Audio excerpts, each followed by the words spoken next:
Hey, thanks for tuning in. Adam with Dirt Nap TV. On this week's episode, we're going to be with Ken in Southern Ontario, chasing white-tailed deer. Not going to want to miss this one. Stay tuned.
This episode of Dirt Nap TV brought to you by these fine sponsors.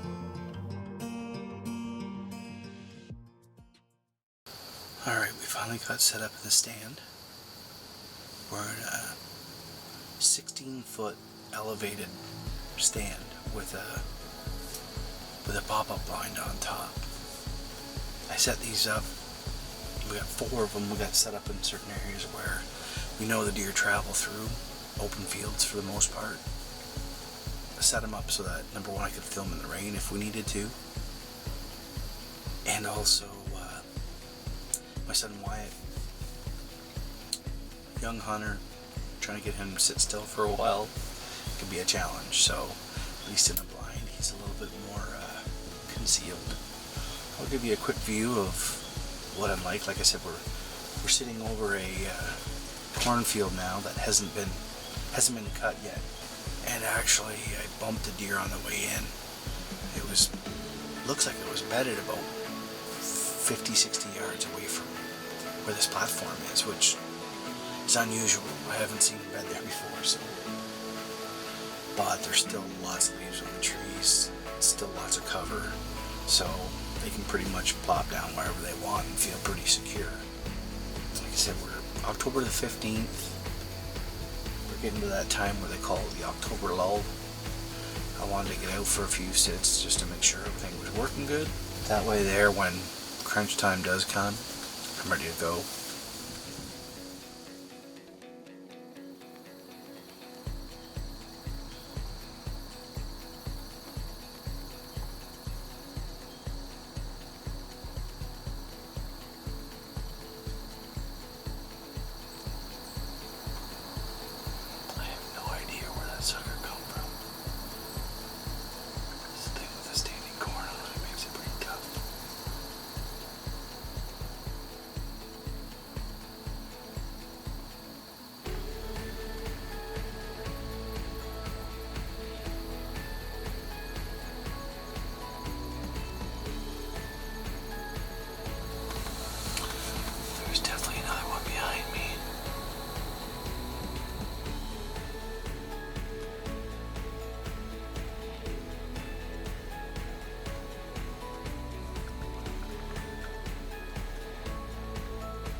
November the 12th.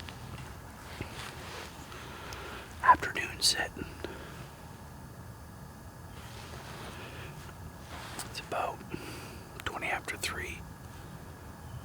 Just got into the stand here.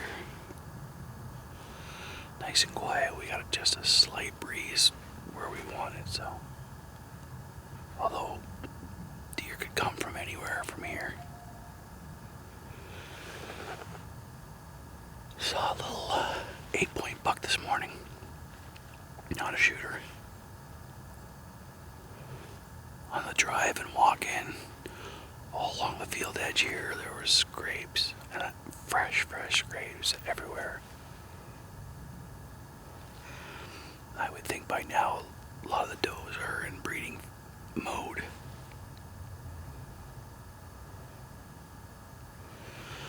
So in this spot here, we're trying to intercept a buck that's maybe left one odd doe and is starting to look for another one.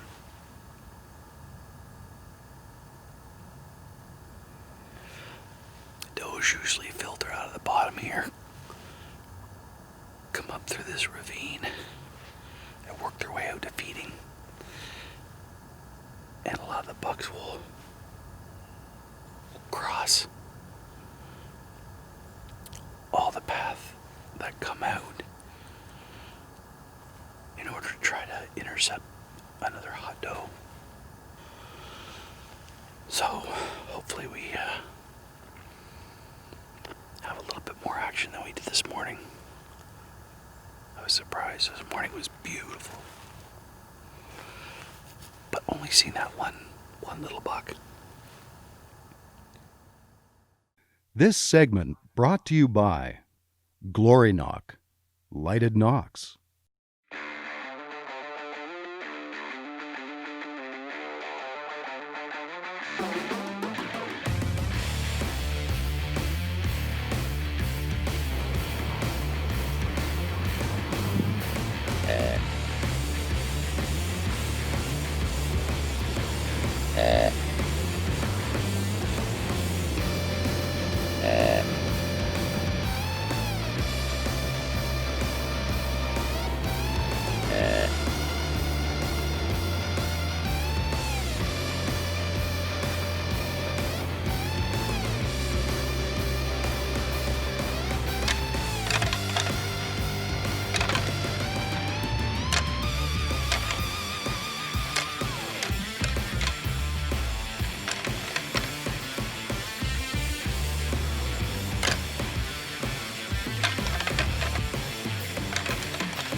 That.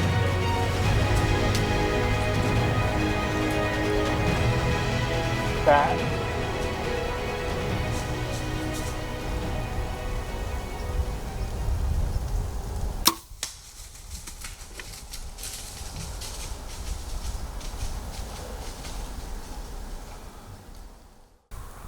Well, folks, it's definitely not the biggest deer I ever shot.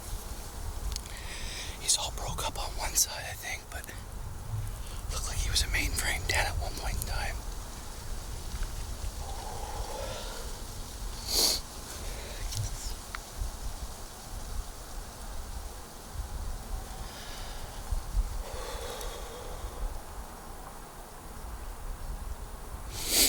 I think I put a pretty good hit on him. I could hear him crashing over here, so I think he's down.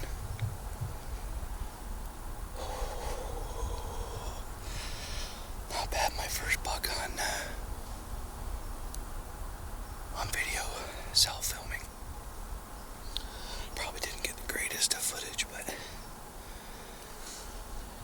he came out. Those 3 fawns went back into the swamp and he came out. Right down, he was 10 yards behind me here, and I couldn't get my bow over the tree on this side and get the camera on him. He's seeing me, but he didn't spook. And he just started walking back, and then the trail cuts to the right here. And that's exactly what he did. He followed the trail, so...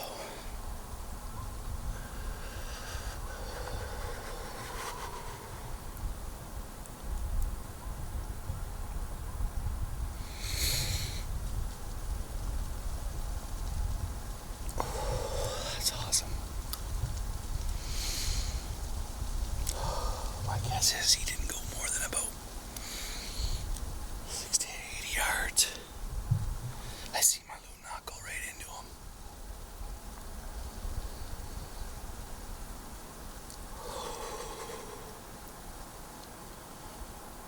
That's awesome.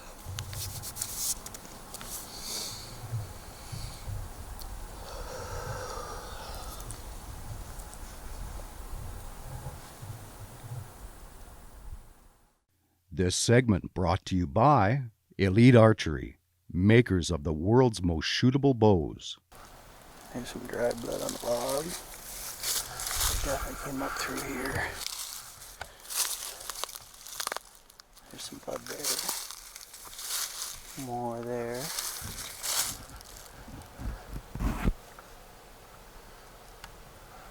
Hey, there he is. Look at him, he is all caught up. Nice.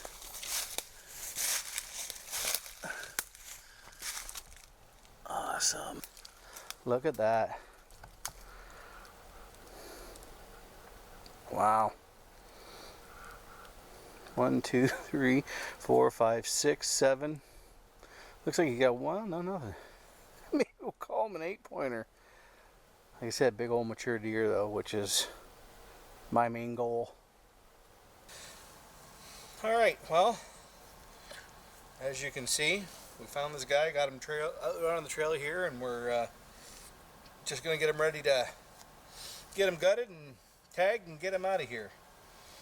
Like I said, he came out of the swamp right where those fawns went in, and I didn't know if I was going to get an opportunity at him. He came up behind me, and I couldn't quite get the camera on him and then get my bow over, and I thought he was going to bust me. He did. He looked up and he caught me, but he obviously didn't seem too concerned. He stomped a bit, wasn't quite sure, and then started to make his way back. And when he did, I kind of had a 50-50 chance. If he went into the swamp, I wasn't going to be able to get a shot at him. But if he turned and came down the trail, I knew I had a couple shooting lanes there, and I'd be able to get a poke at him. So, and he did, and I grunted a couple times to stop him, and every time I did, something was in the way of his vitals.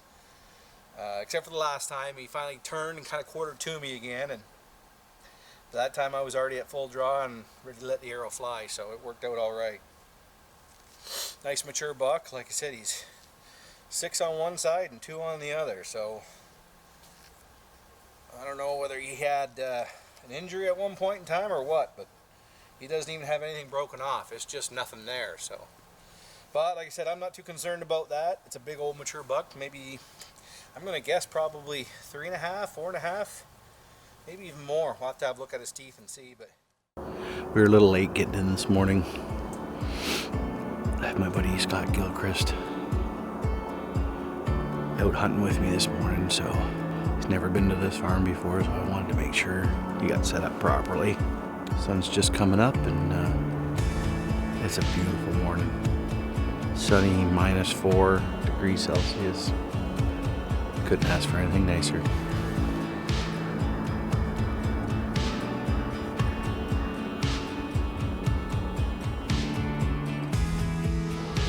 Alright, it is November the 20th, second day of our second week of muzzleloader season here in Ontario.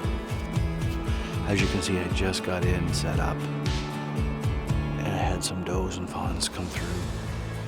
I think they're pretty oblivious to me being here, so they kind of walked off to my right. I have a bedding area over there. I think that's where they're gonna maybe bed down for the day.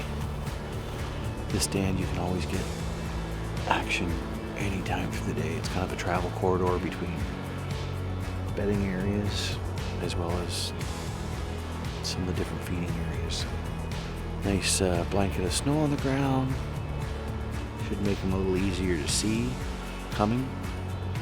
Hopefully have a little better luck than yesterday. I already seen more deer, so that is a good thing.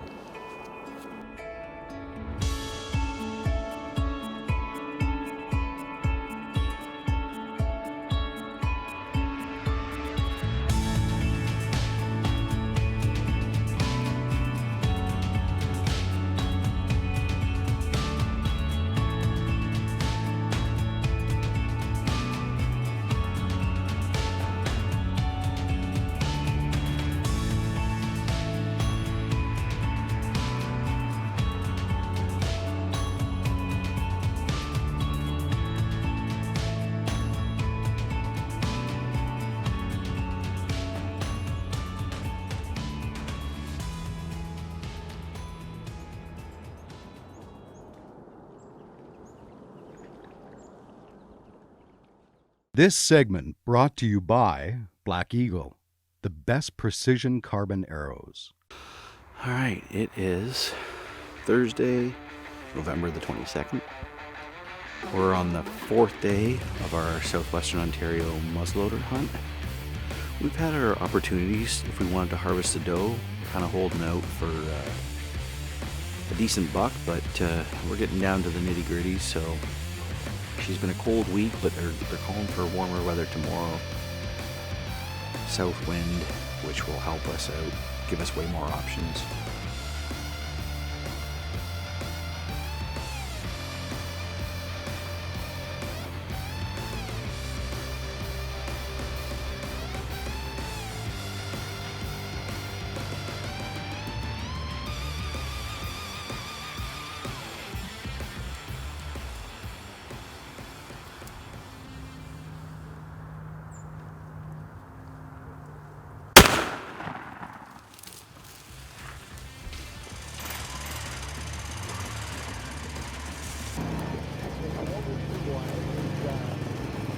All right, so we tracked it from the field into this far. Still hadn't seen any blood. I actually thought I missed it, but we're in about maybe 30 yards and found our first little spot of blood. So we're gonna start following it up and see if we can find her. See on the, So we got a little bit more there. Looks like she's taking this path here, so we're gonna just follow it up. Keep watching for blood. Yeah, right here. Right there. You're still rolling? Here's where, like, it looks like she's starting to go a little bit more here now.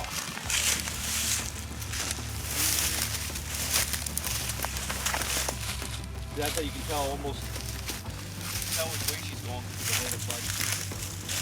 flattering on the log, eh? She's definitely going that way. Crazy how long it takes them to freaking get bleeding though, eh? Like,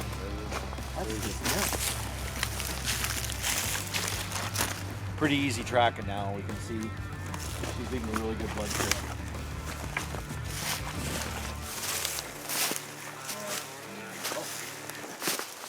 There she is right there.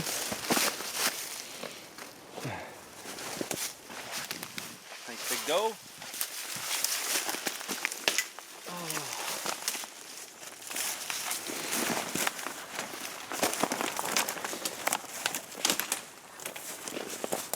Look at that. That's freaking right. Through the Boilermaker for real. And she still freaking went that far.